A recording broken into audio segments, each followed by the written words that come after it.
The message from my father glowed on my phone screen with its usual commanding tone.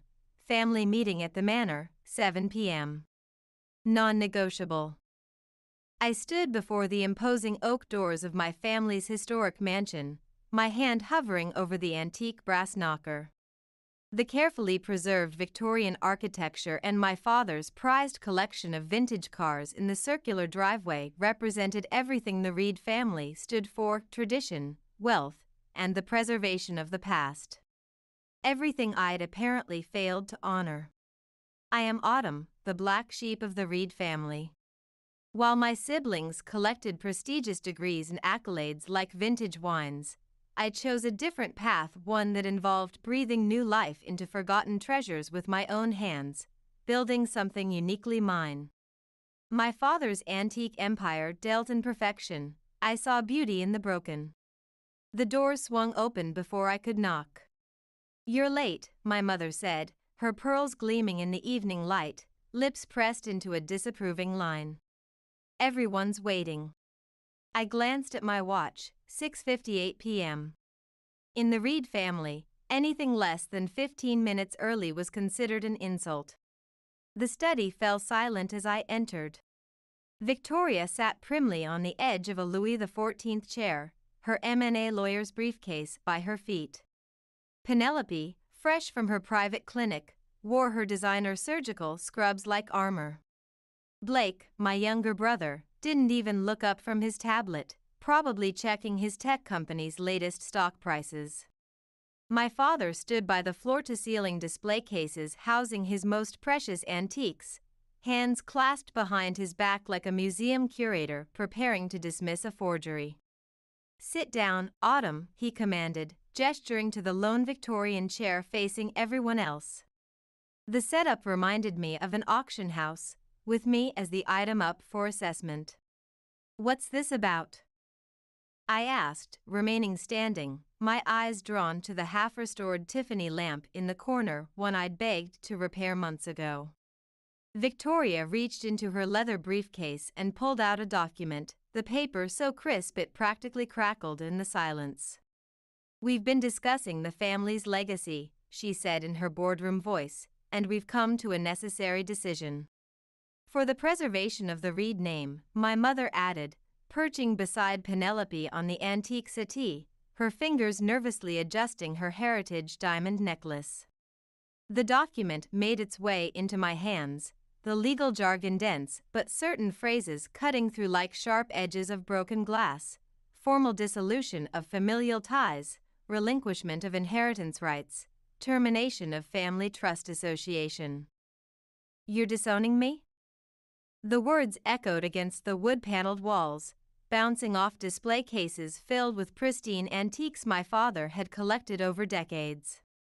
"It's not personal." Blake finally looked up from his tablet, his tech executive polish unable to hide his discomfort. "It's about preserving value." "Value?"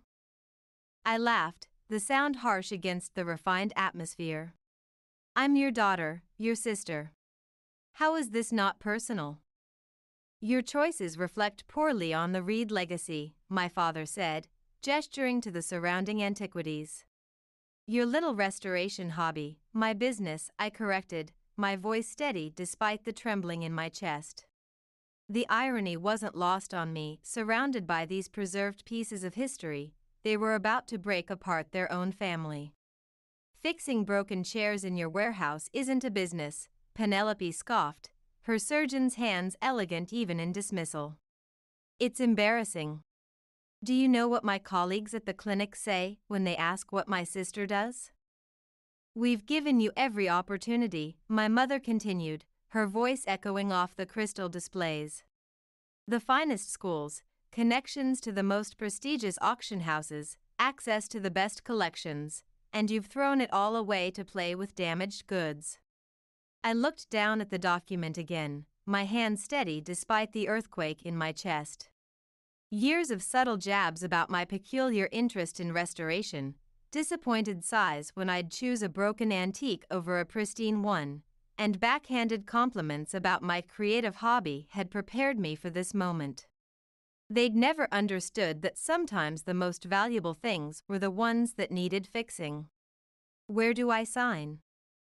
My mother blinked, her carefully preserved facade cracking slightly. Autumn, if you'd just reconsider your approach to preservation, where do I sign? Victoria pointed to the bottom of the page with her Mont Blanc pen. Initial here and sign here. The family attorney is waiting in the library. 10 minutes later, it was done. I was no longer officially part of the Reed family.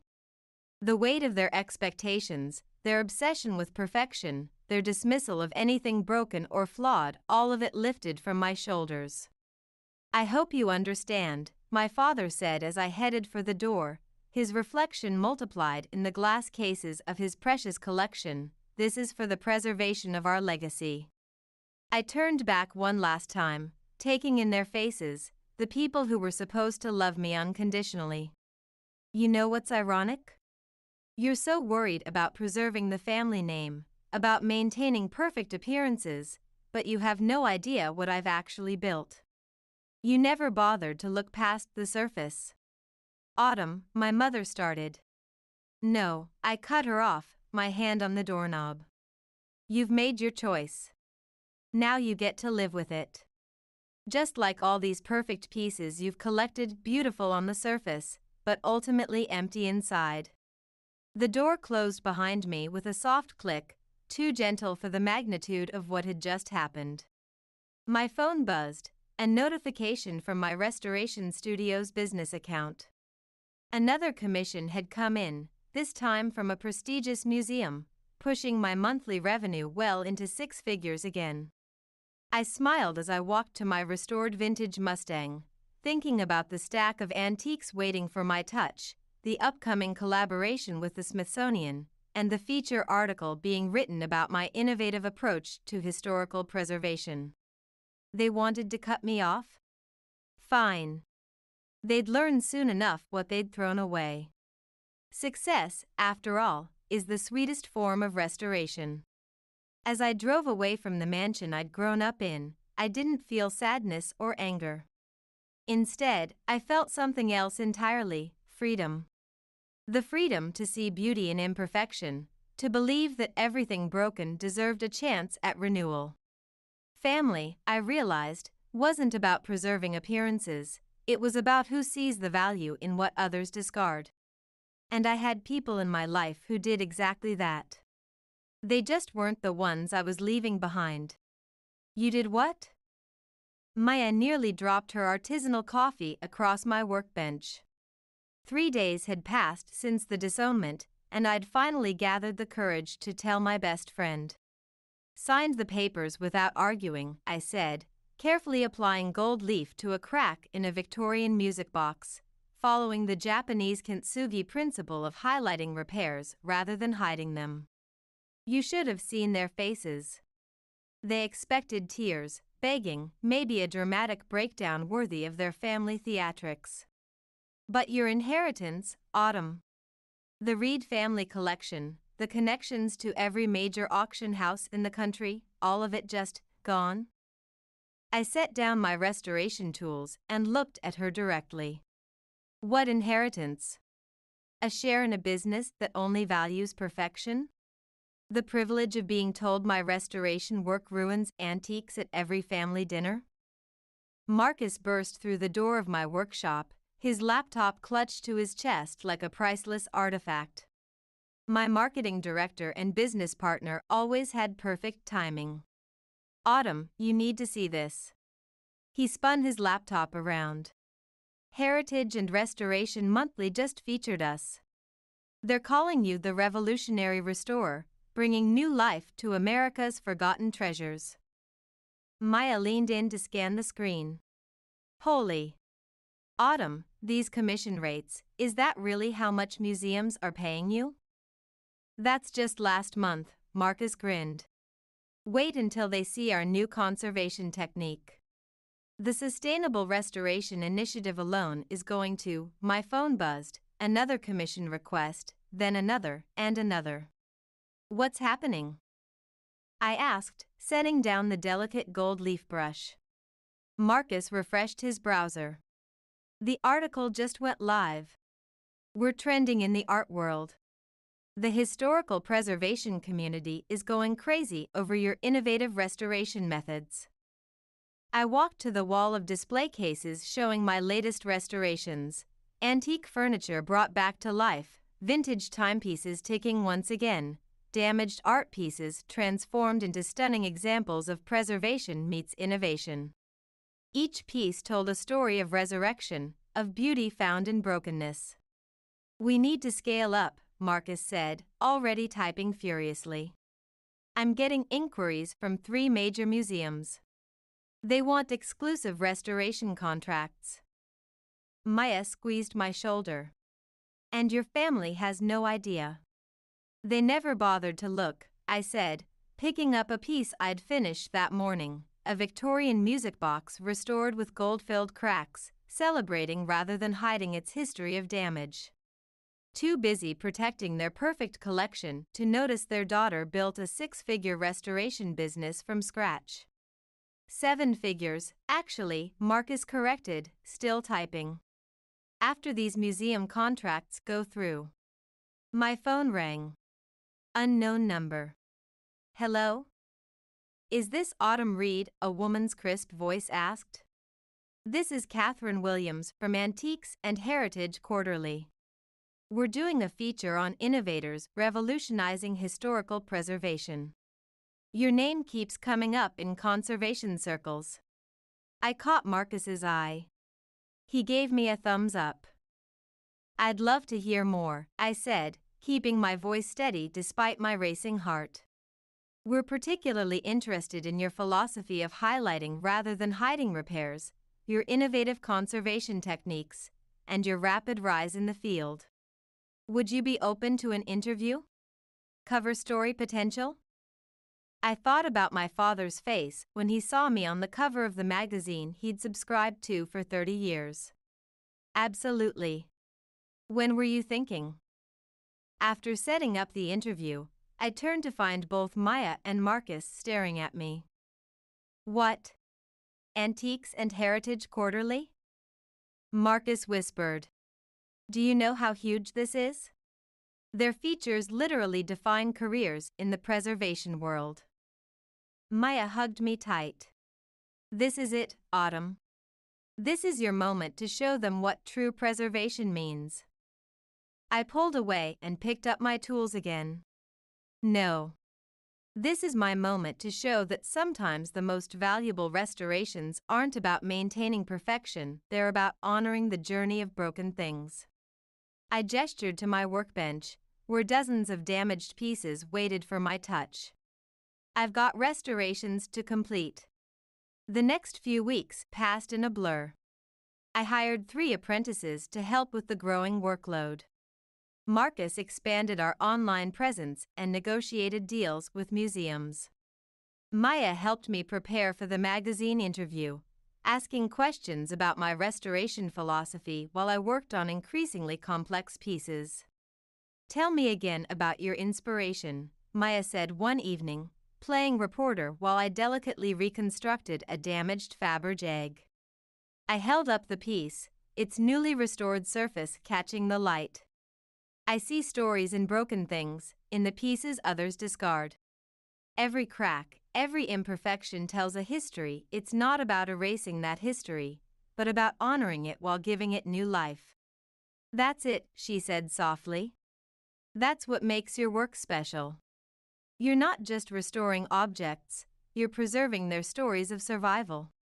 My phone buzzed with a text from Marcus. The Metropolitan Museum wants to meet tomorrow. Their entire Victorian collection. Be ready. I looked around my workshop, once an abandoned warehouse, now a thriving restoration studio. Damaged treasures lined the walls, half-restored pieces waited on workbenches, the air rich with the scent of wood polish and possibility. You know what the best part is? I said to Maya, who was admiring the Faberge egg's restored surface. I'm doing exactly what I've always wanted to do.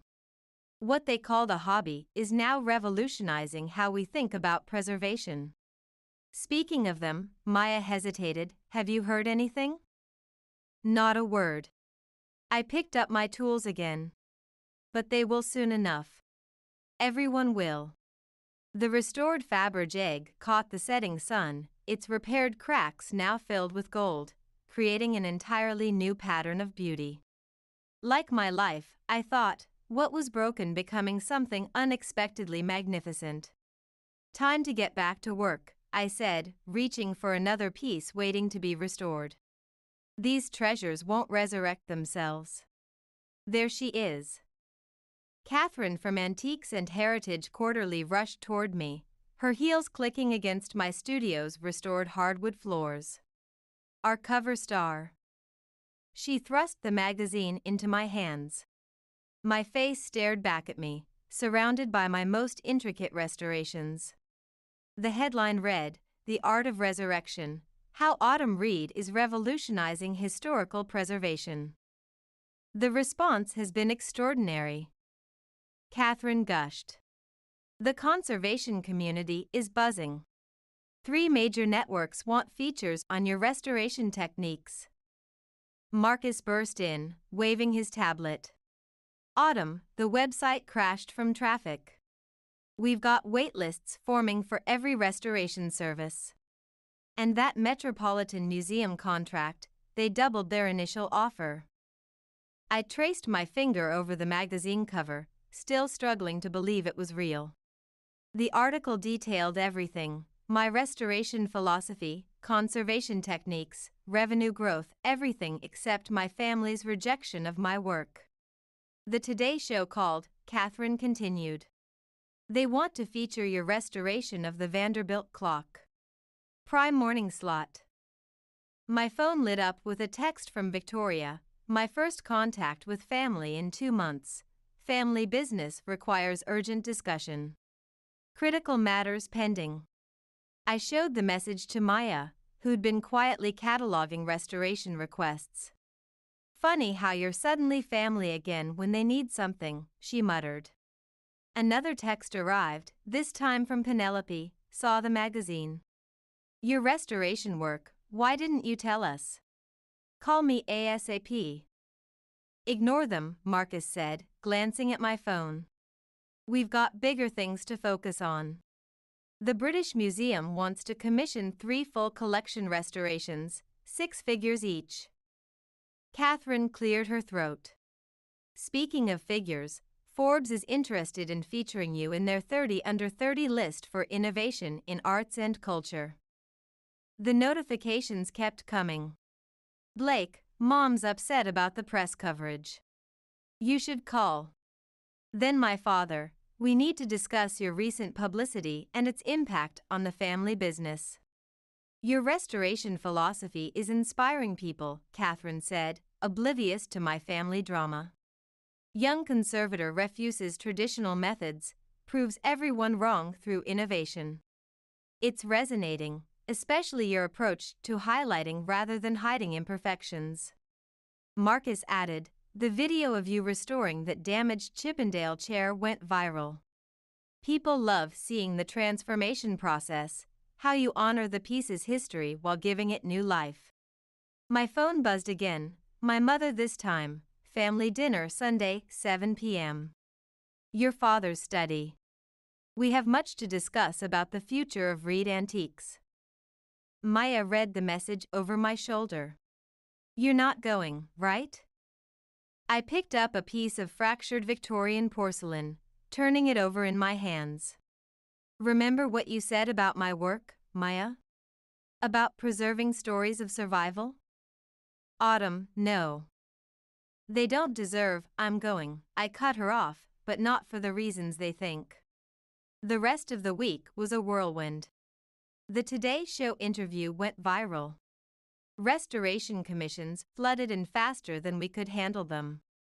I hired 5 more apprentices and leased additional studio space. Look at these numbers, Marcus said during our Friday meeting. We've exceeded our annual projection in just 2 months. The museum conservation community can't get enough of your work. The waiting list for private collection restorations is 6 months long. Even with our premium restoration rates, one of my apprentices added. I nodded, only half listening. Sunday's dinner loomed in my mind. Then my phone lit up with an email that changed everything. Holy! I whispered. Marcus looked up. What? The Louvre, they want me to lead the restoration of their 18th century furniture collection. The studio erupted in cheers. Maya hugged me tight. See? This is what happens when you believe in the beauty of imperfection. When do they want to meet? Marcus asked, already pulling up his calendar. Next week. In Paris. I laughed. They're sending their private jet. Sunday arrived too quickly. As I pulled up to the family mansion, I noticed all their cars were there: Victoria's sleek Mercedes, Penelope's BMW, Blake's Tesla. The whole Reed family, punctual as ever. My phone buzzed one last time, a message from Catherine. Breaking news. Your Antiques and Heritage featured just one historical preservation story of the year. Congratulations. I smiled, tucking the phone away. Perfect timing. The door opened before I could knock. My mother stood there, looking exactly as she had the night they disowned me, except now her eyes held something new: desperation. Autumn, darling. She stepped forward for a hug, her vintage Cartier bracelet catching the evening light. I didn't return it. We've missed you. Behind her, I could see the rest of the family in my father's study: Victoria with her briefcase again, Penelope pretending to examine a display case, Blake actually looking at me this time, my father still by his beloved antique collection, but his stance less commanding than before. Have you? I asked, stepping past her into the study, my boots clicking against the hardwood floors my father had imported from a French chateau? Or did you miss what I represent now? The room fell silent. On the mahogany desk, I spotted copies of Antiques and Heritage Quarterly. My face stared up at all of us, surrounded by pieces I'd brought back from the brink of destruction, a testament to everything they'd dismissed. We should talk, my father said, his voice lacking its usual authoritative tone. About the future, about the Reed legacy. I sat in the same Queen Anne chair they'd put me in months ago when they decided I wasn't good enough to be part of their perfectly preserved world.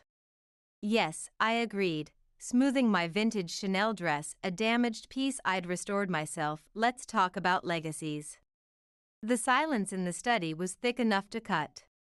My mother busied herself adjusting priceless figurines nobody asked her to touch, while my father kept glancing at his wall of certificates from prestigious auction houses. Your restoration work is remarkable, Victoria finally said, tapping the magazine cover. The profit margins mentioned in the article are quite impressive. Remarkable? I raised an eyebrow. I thought it was just a hobby, playing with broken things. Wasn't that what you called it? Penelope shifted uncomfortably in her seat, her fingers tracing the edge of a nearby display case. We may have been hasty in our assessment of your methods. Hasty? I took in the room, my eyes lingering on each perfectly preserved piece. You disowned me, had it notarized, because I dared to see beauty in imperfection. About that, my father stepped forward, his reflection multiplied in the glass cases surrounding us. We've been discussing, as a family, and we believe it's time to rectify that unfortunate situation. Unfortunate situation? I repeated, my eyes drawn to a flawless Empire period clock that had never missed a second. Is that what we're calling it now? Victoria reached for her briefcase, ever the lawyer. I've drawn up papers to nullify the previous agreement. We can have it done today. The timing seems convenient, I said, watching their faces, right after the magazine cover, the TV appearances, the Louvre announcement. The Louvre? Blake perked up, his tech executive polish cracking. They're working with you? They're flying me to Paris next week, I said casually, enjoying their shocked expressions. Private jet. Something about revolutionizing their restoration department. My mother dropped a priceless porcelain figurine. It shattered on the hardwood floor, but nobody moved to clean it up. The sound of breaking porcelain hung in the air like an accusation. Autumn, my father's voice took on the tone he used for major auction acquisitions. There's something else we need to discuss. The antique business is struggling. I finished for him. I know. The market's shifting. Younger collectors want pieces with character, with visible history.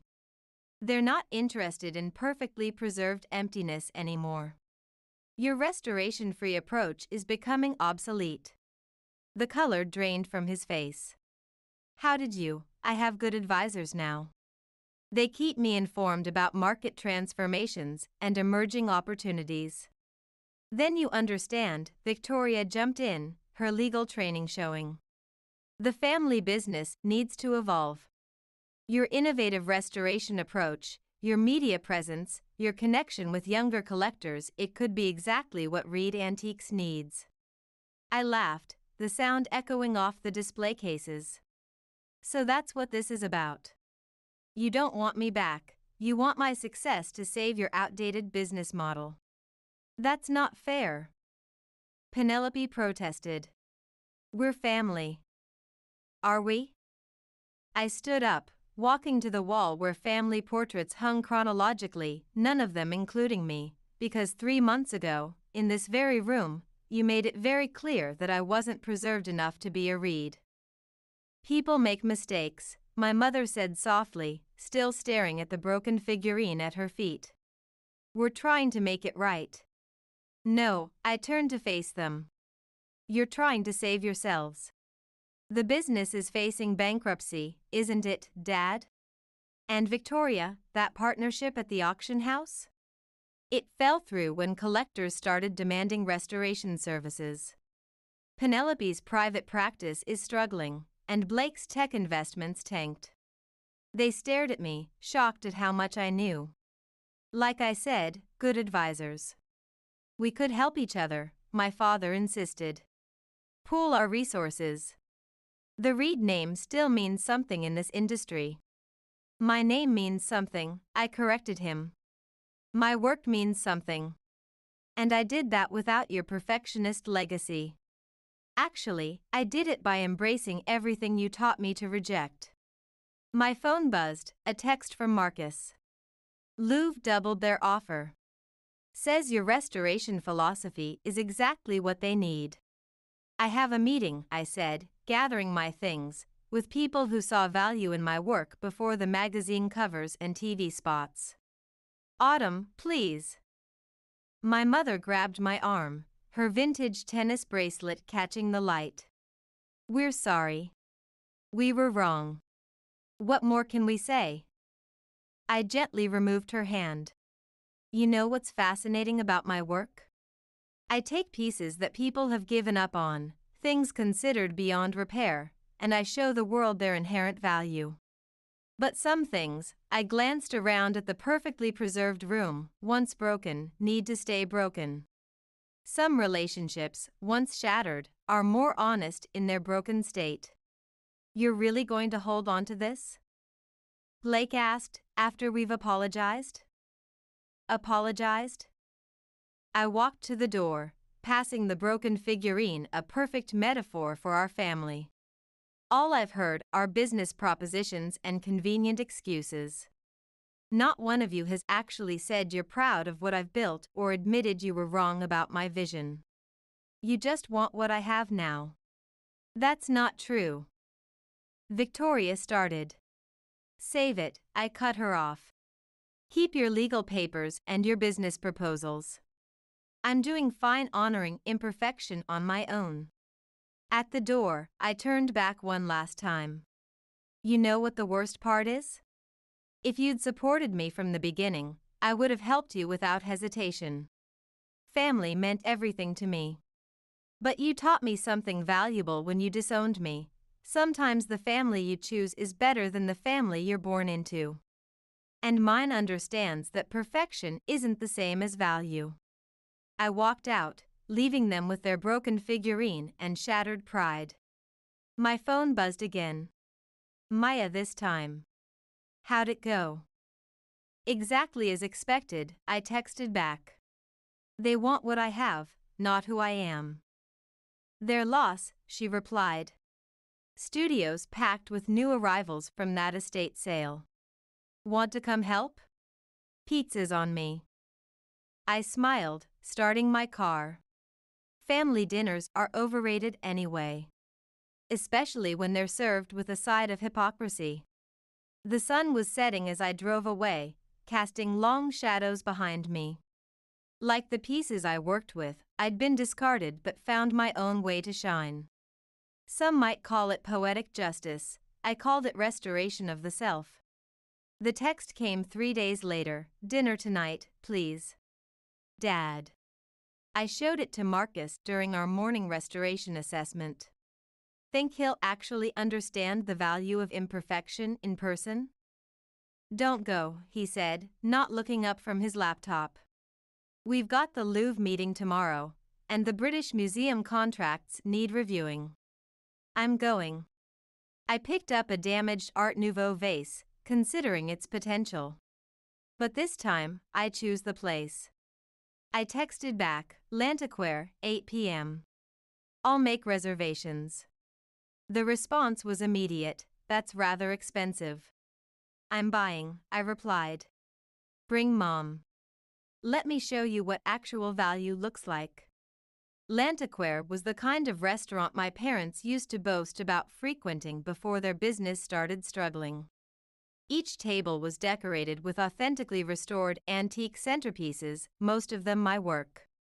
I arrived early, wearing a vintage Dior dress I'd restored from near destruction to museum quality. They walked in right on time, looking uncomfortable among the beautifully imperfect surroundings. The maitre d' recognized me immediately. Miss Reed, your usual table is ready. Chef Michel sends his regards and asks if you'd like the special tasting menu he's prepared in honor of your Louvre commission. My parents' eyes widened. I smiled. That would be lovely, Thomas. Thank you. Once seated, my father cleared his throat. Your usual table? I invest in businesses that understand true value, I said, sipping my water. This place included. Chef Michel does amazing things with traditional recipes that others would discard as outdated. My mother fidgeted with her napkin. Autumn, about Sunday, let's order first. I cut her off as the sommelier approached. The 82 Bordeaux, please. The whole bottle. My father's face paled. I knew he recognized the four-figure wine when he used to collect before his business started failing. Now, I said, after our glasses were filled, what's so urgent? They exchanged glances before my father spoke. The bank called in our loans. All of them. We have 30 days to either modernize the business or sell Reed Antiques entirely. And, my mother jumped in, we've explored every option. Nobody's lending in this market, not to traditional antique dealers, especially not to those without restoration services. Which is where I come in, I added, watching the wine swirl in my glass like the twists of fate that had brought us here. The first course arrived, each dish served on restored antique plates that I recognized I'd done the work myself.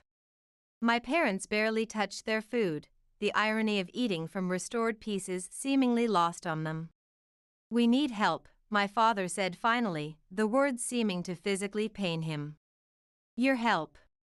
Financial help, I clarified, not family reconciliation. Both, my mother insisted, her hand trembling as she reached for her wine glass. We were wrong, Autumn, so wrong. Seeing what you've built, your vision for preservation, my vision? I set down my fork. I'm exactly who I was 3 months ago. The only difference is now I have validation and influence in the very industry you claimed I was destroying. The second course arrived on a spectacular restored Art Nouveau platter. My father still hadn't touched his first course. "We're not just asking for money," he said. "We want to merge the businesses. Your restoration philosophy, your innovative approach, it could revolutionize Reed Antiques. Modern preservation techniques, sustainable restoration practices, and save the family legacy." I finished his thought. That's what this is really about, isn't it? Legacy? My mother reached for my hand across the antique table. I let her take it, watching her face. "We're losing everything, Autumn. The shop, the collection, our reputation." Like I lost my family, I withdrew my hand. The main course arrived, perfectly presented on restored Victorian silverware. The chef stopped by personally to check on us. "Everything is exquisite, Michel," I assured him. "The restoration work on these serving pieces sets off your presentation beautifully." After he left, my father leaned forward. "How much?" "Excuse me?" "To save Reed Antiques, how much do you want?" I laughed, the sound drawing glances from nearby tables. "You still don't get it. This isn't about money. It never was. It's about understanding that value isn't measured by perfection." "Then what do you want?" he demanded, frustration breaking through his carefully maintained facade. "I wanted you to love me for who I am," I said quietly. "I wanted you to be proud of me before the magazine covers and TV spots. I wanted a family who saw value in my vision without a profit margin attached to it." The dessert arrived, an artistic creation served on a restored Belle Époque dessert service, its repaired cracks highlighted in gold. My mother started crying silently. "We can change," she whispered. "We can learn to see things differently." I signaled for the check. "Maybe you can. But here's the thing, I don't need you to anymore. I don't need your approval, your connections, or your name. I built something beautiful by believing in exactly what you rejected." The bill came. I handed over my black card without looking at the total. "So that's it?" my father asked. "You'll let Reed Antiques die? Let us lose everything we've preserved?" I stood up, smoothing my restored vintage dress. "You taught me an important lesson when you disowned me. In business, as in restoration, you have to know which pieces are worth saving. It's not personal." "Autumn, please," my mother started. "I have an early flight to Paris tomorrow," I cut her off. "The Louvre's sending a car at 6. Their entire 18th century collection awaits. Enjoy the rest of your dinner. It's already paid for." I walked out of l'Antiquaire, leaving them with their untouched food and the weight of their choices. My phone buzzed. Maya, asking how it went. "They finally learned about value," I texted back. "Too bad they still don't understand worth." The night air was cool on my face as I headed home. Tomorrow I'd be discussing restoration philosophy with the world's premier museum. Tonight, I'd left my parents with a bill they never saw coming, the true cost of valuing perfection over authenticity. They offered what? Maya nearly fell off her chair in my Paris hotel suite. "Full acquisition of Reed Antiques?" I repeated, still staring at the contract my father's lawyers had emailed, offering to sell me the entire family business. "They want me to preserve the Reed legacy," their words, not mine. "Holy," Marcus whispered, pacing the room. "That's not including the Louvre contract or the British Museum Commission." My phone buzzed. "Victoria again, Dad's meeting with bankruptcy lawyers tomorrow. Please consider our offer." I ignored it, focusing on the Paris skyline outside my window. The Louvre's private car would arrive in an hour for the final contract signing. "Your family's blowing up my phone too," Maya said. Your sister Penelope came by the studio yesterday. What did she want? To explain their side. Said they're about to lose the family collection. Blake's moving back in with them since his tech investments failed. Another text from my mother, please come home. We need to discuss the future of Reed Antiques. As a family. Marcus stopped pacing. You know what's ironic? If they hadn't disowned you, your restoration business wouldn't have grown this fast.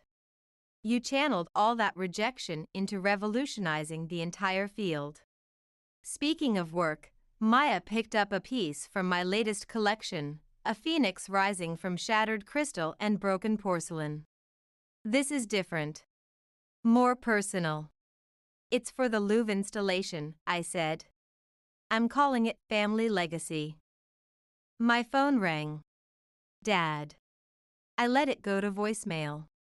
You could save them, Marcus said quietly. Acquiring Reed Antiques would give you everything they never wanted you to have. I could, I agreed, but should I? Maya stood up, walking to the phoenix sculpture. Remember what you told me when you started this? About seeing worth in damaged things? Maybe this isn't so different. She turned the piece, watching light play through the restored crystal. Sometimes the most meaningful restorations aren't about erasing damage, but about incorporating it into something new.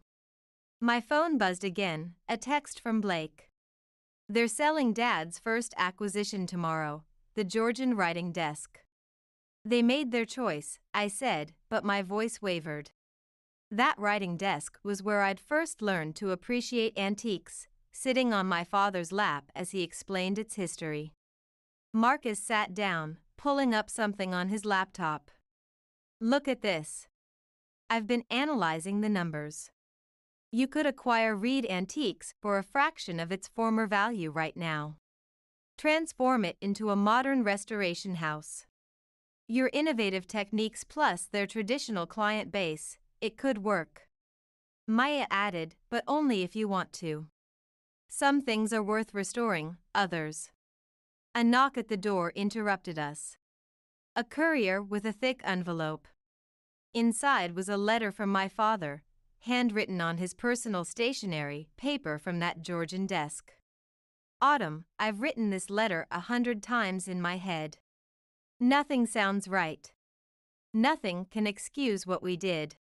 You were always the visionary among us, seeing beauty where we saw only flaws. We were too blind, too obsessed with perfection to see it. I'm not asking for money or a business merger. I'm asking for a chance to be the father I should have been, to understand the value you've always seen. We're losing everything, but that's not why I'm writing. We lost what mattered most the day we signed those papers. We lost you. I'm proud of you, not because of your success, but because you never lost your vision, even when we tried to break it. Love, Dad. The paper trembled in my hands. Autumn, Maya asked softly. He said he's proud of me, I whispered, for the first time in my life. Marcus closed his laptop. The Louvre contract doesn't need to be signed today. We could postpone. My phone buzzed one final time, a text from Penelope, Mom's in the hospital. Anxiety attack. She keeps asking for you, talking about that writing desk where you used to sit together. I looked at the phoenix sculpture, its broken pieces forming something new, something stronger than its original form. Call the car, I said. We're making a stop before the Louvre. Where? Maya asked, though her smile suggested she already knew. The bank. I need to make some arrangements. And then? Marcus was already dialing. I picked up the phoenix, carefully wrapping it. Then we're going to restore a family. But on my terms. What are you thinking? Maya asked. A new vision for Reed Antiques. Modern restoration techniques, apprenticeship programs, a complete reinvention of how we value historical pieces. We'll teach people that every crack tells a story worth preserving. With you in charge? Marcus added. With me as creative director, I agreed. Dad can stay on as chairman emeritus, he knows the history, I know the future. They want to be family again? Fine. But we do it my way. No more hiding imperfections, no more shame about different approaches. No more perfect facades hiding empty histories. The prodigal daughter returns, Maya smiled, but this time, she's rewriting the rules of preservation. I looked at my father's letter again. Sometimes the pieces we break can be restored into something stronger. But first, everyone has to acknowledge the value of the breaks. The car arrived as I finished packing the Phoenix. It seemed fitting that this piece about transformation would now witness one. Ready? Maya asked. I nodded, tucking the letter into my vintage clutch. Time to show them what true restoration means and what it costs. We headed down to the waiting car, the Phoenix carefully cradled in my arms. Its restored crystal caught the morning light, sending fragments of color dancing across the hotel walls, broken pieces coming together to create something unexpected, something even more valuable than the original, just as it should be. The newly renovated Reed and Daughter Restoration House gleamed under the autumn sunlight. My latest installation, a massive chandelier made from restored period pieces, dominated the entrance. Each piece told its own story of damage and renewal, highlighted rather than hidden. I watched from my office, formerly my father's study, as he guided a young collector through our newest exhibition, The Beauty of Imperfection. His voice carried the same passion it always had, but now he spoke of history preserved through restoration, not despite it. Maya appeared at my door. The Smithsonian curator is here for the demonstration. Tell them I'll be right there, I smiled, watching my mother arrange a display of recently restored pieces, each imperfection now a badge of honor rather than a mark of shame. Sometimes, I thought, the most valuable restorations aren't about returning something to its original state, but about creating something better from the broken pieces. My family had learned that lesson. And so had I. The Phoenix sculpture sat on my desk, a constant reminder that sometimes we have to break something completely to build it back stronger. Its golden repairs caught the light, throwing patterns across the walls of what was once my father's sanctuary of perfection, now transformed into a celebration of beautiful imperfection. Just like us.